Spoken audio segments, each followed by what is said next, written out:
नाज़रीन, नौकोट जे फूड गोदाम में कायम कयल BISP सेंटर कायम थियण बावजूद अञा ताईं सेंटर शुरू थी न सघियो आहे, जंहिं जे करे सवें मुस्तहक औरतुनि रक़म लाइ दरबदर आहिनि। उन हवाले सां पेश आहे नौकोट मां हनीफ गुरगैस जी रिपोर्ट। जी बिल्कुल, बेनज़ीर इनकम सपोर्ट प्रोग्राम जी टिमाही किस्त जेका सूमर का शुरू थी है। अज जुमे जो ॾींहुं है।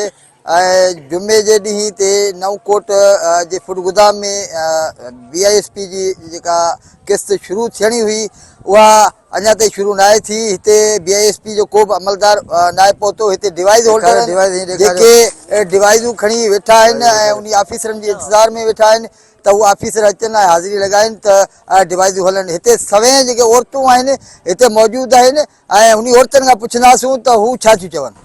पैसे नहीं मिल रहे, हम सुबह के इधर बैठे हैं। ठीक है, कोई डिवाइस वाला ही नहीं आ रहा है। जिसको बोलते हैं वो कहते हैं इधर पैसे नहीं चलेंगे, जुड्डो में जाओ। हम लोग गरीब हैं, हम जुड्डो में नहीं जा सकते। पैसे इधर नए कोर्ट में डिवाइस चलनी चाहिए। हमें पैसों चाहिए, गरीब है, कोई माँ बेटी है। अञा मन पैसा जड़ा बैठा मैं खोट थियो पेट में भूखे मरो अमन को सह न जड़ी अञा किधर पैसा हारो करे मैं जलील थी बैठा तुम पैसा कम नहीं देता। हम गरीब ने गरीब करो दो करे अल्लाह जे छा तो जवान बैठा आयु आई केड़े अंदाई रोटी केड़ो है सेंतरो मां। हां किधर आई अदा सवेर आया पैसा ला हलाए ना कोना हलाए छा ता चवन हलाए के ना अञा बंद है।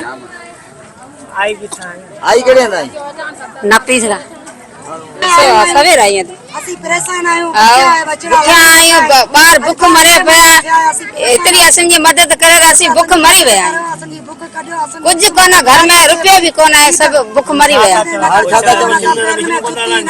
हां अल्लाह जे मिशन वाला छा भी पया करे हलाए असी भी वेठी है सुबह सा वेठी आए पांजी दिसू पया पाके। कैमरा टीम सां गॾु मोहम्मद हनीफ गुरगेस, मेहरान TV, नवकोट।